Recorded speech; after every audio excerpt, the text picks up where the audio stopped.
সারা বাংলাদেশে আওয়ামী লীগের অপতৎপরতা এবং বিশৃঙ্খলা সৃষ্টির অপচেষ্টার প্রতিবাদে আজকের এই বিক্ষোভ মিছিল পরবর্তী সমাবেশে উপস্থিত আছেন বাংলাদেশ জাতীয়তাবাদী ছাত্রদল কেন্দ্রীয় সংসদ সহ বিভিন্ন ইউনিটের নেতৃবৃন্দ।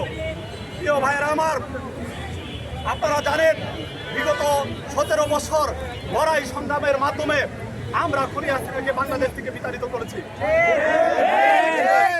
খুনি হাসিনা 2008 সালে আন্তর্জাতিক চক্রান্তের অংশ হিসেবে একটি 2008 সালে নীল নকশার মাধ্যমে বাংলাদেশের গণতন্ত্রের পথ রুদ্ধ করে দিয়েছিল। প্রিয় ভাইরা আমার, 2014 সালে 153 জন এমপি বিনা প্রতিদ্বন্দ্বিতায় সংসদে গিয়ে এই মহান জাতীয় সংসদকে তারা কলঙ্কিত করেছিল।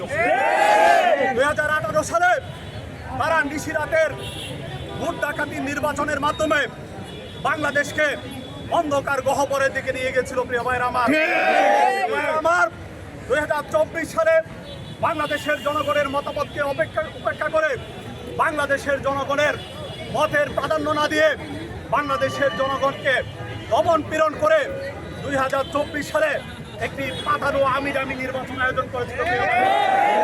তো সমগ্র বাংলাদেশের জনগণ ওই তথাকথিত ওই কালো নির্বাচনকে প্রত্যাখ্যান করেছিল, কিন্তু আওয়ামী লীগ ওই নির্বাচনের মাধ্যমে গণতন্ত্র হত্যা করতে চেয়েছিল। প্রিয় ভাইয়েরা আমার, 2024 সালের জুলাই আগস্ট আন্দোলনের মাধ্যমে বাংলাদেশের জনগণ খুনি হাসিনাকে প্রতিহত করেছে। প্রিয় ভাইয়েরা আমার, বিগত 17 বছর লড়াই সংগ্রামের মাধ্যমে আমাদের অসংখ্য ভাই গুম খুনের শিকার হয়েছে।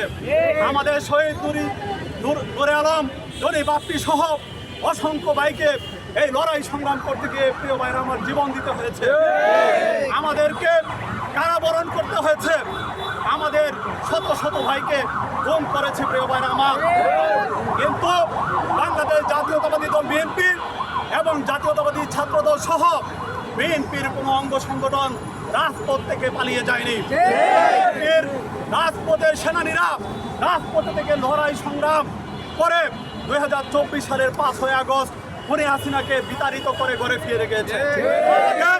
বাংলাদেশের জনগণ এবং বিএনপির নেতাকর্মীরা, জাতীয়তাবাদী ছাত্র দলের কোনো নেতাকর্মী রাজপথ থেকে ফিরে যায়নি। 2024 সালের জুলাই আগস্ট আন্দোলনে বাংলাদেশের অসংখ্য জনগণ আত্মহতি দিয়েছে। আমাদের ভাই শহীদ ওয়াসিম রাব্বি সহ অসংখ্য ভাইয়েরা জীবন দিয়েছে। প্রিয় ভাইরা, শত শত ভাই এই লড়াই সংগ্রামে জীবন দিয়েছে।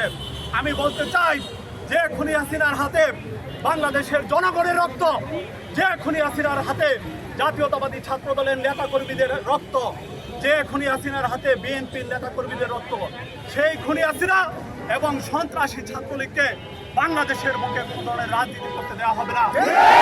বাংলাদেশের বুকে কোনো ধরনের সন্ত্রাসীদের ঠিকানা হবে না। বাংলাদেশের বুকে কোনো ধরনের খুনি সংগঠনের রাজনীতি চলবে না, চলবে না, চলবে না। আমার আমি আরেকটি কথা বলতে চাই, বাংলাদেশের একটি চিরদিনের পরাজিত শক্তি, 71-এর পরাজিত শক্তি, যাদের হাতে বাংলাদেশের লক্ষ লক্ষ মানুষের রক্ত লেগে আছে, সেই 71-এর পরাজিত শক্তি জামাত, আপনারা জানেন, সর্বদাই বাংলাদেশের জনগণের বিরুদ্ধে চক্রান্তে লিপ্ত রয়েছে।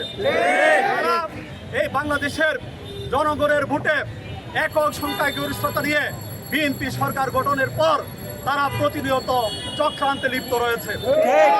বিএনপি সহ বাংলাদেশের জনগণের বিরুদ্ধে অপপ্রচারে লিপ্ত রয়েছে। আমি বলতে চাই, এই অপপ্রচারকারীদেরকে আমাদের রুখে দিতে হবে, এদেরকে প্রতিহত করতে হবে, এদের কারো হাত ভেঙে দিতে হবে। প্রিয়